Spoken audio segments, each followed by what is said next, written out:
lost her dear relations, cried the poor little fisherman's girl, with her friends all dead and gone. I once enjoyed my friends, oh they rendered me so tender. My past with my brother was happy night and morn, but death has made us slaughter poor fathers in the water, cried the poor little fisherman's girl, with her friends all dead and gone.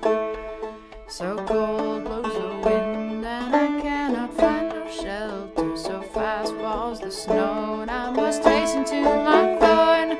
My bed it is the bushes, my cover the green rushes, cried the poor little fisherman's girl, with her friends all dead and gone.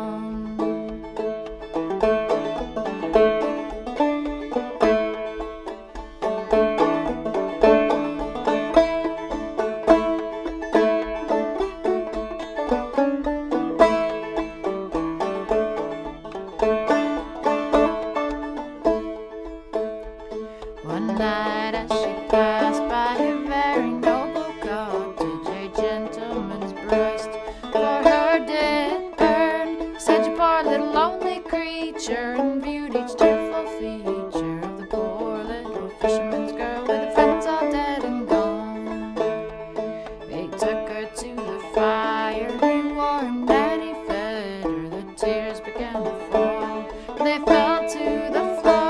Said, live with me forever, we'll part again, no never. You are my dearest sister, with her friends all dead and gone. Now she's got a home and she lives with her brother. Now she's got a home and she need ne'er to scorn, for God was her protector, likewise her kind conductor. I don't know if you can see the yacht behind me, but it's run aground. Looks like the lifeboat service is coming to check on him. I think they were just passing. But anyway, it does highlight really that you need to know the river. You need to know where you're going and what you're doing. It really does. I've heard a few YouTubers recently, British YouTubers recently, saying they're going to buy canoes and going to start canoeing and things like that, which is great, don't get me wrong, that's absolutely brilliant, and I think everybody should have a canoe, but before you invest in a canoe, and they are expensive, that one over there, my Mad River canoe, I believe it was around about £650, £600 brand new when I bought it 10 years ago.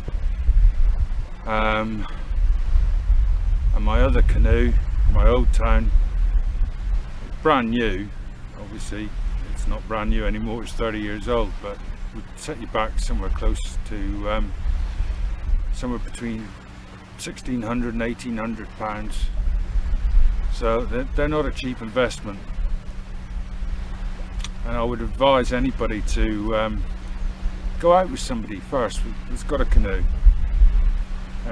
Anybody's welcome to come out with me anytime. Just leave a note in the comments, or get in touch with me or by email, and anybody is welcome to come down on the river here with me.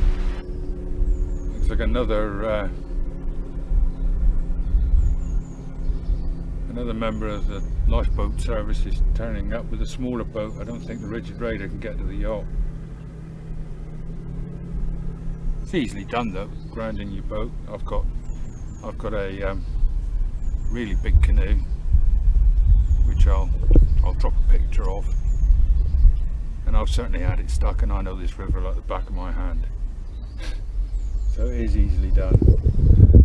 While I remember, don't ask me anything about kayaks. I know nothing about kayaks, and you would never get me into one of those floating coffins if you asked me to,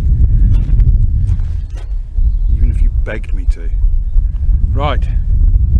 Oh well, the tide's coming in nicely now, so I think what we'll do is we'll paddle a little bit upriver and go into the marshes, see what we can find in there that's been washed up. Well, not washed up, other than me. I'm feeling pretty washed up. Right, onward.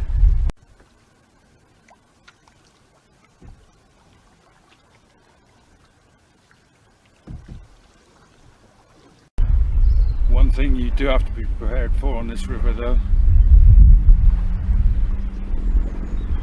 mud everywhere.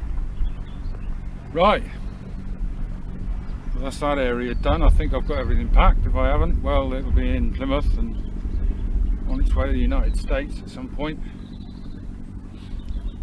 Let's go and find these salt marshes, shall we? See if we can get into them.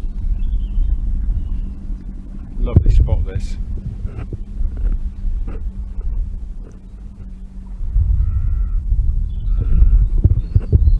Apart from the mud.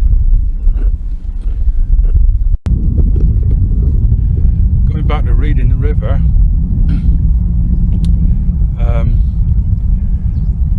if like now you're not too sure what the tide is doing, a boat will always face the direction of the flow. So incoming tide, the boat will face the incoming tide. Outgoing tide, the boat will swing around, face the outgoing tide, and it will stay like that. Will stay like that while the tide is out. So obviously you've got around about an hour. Yeah, that's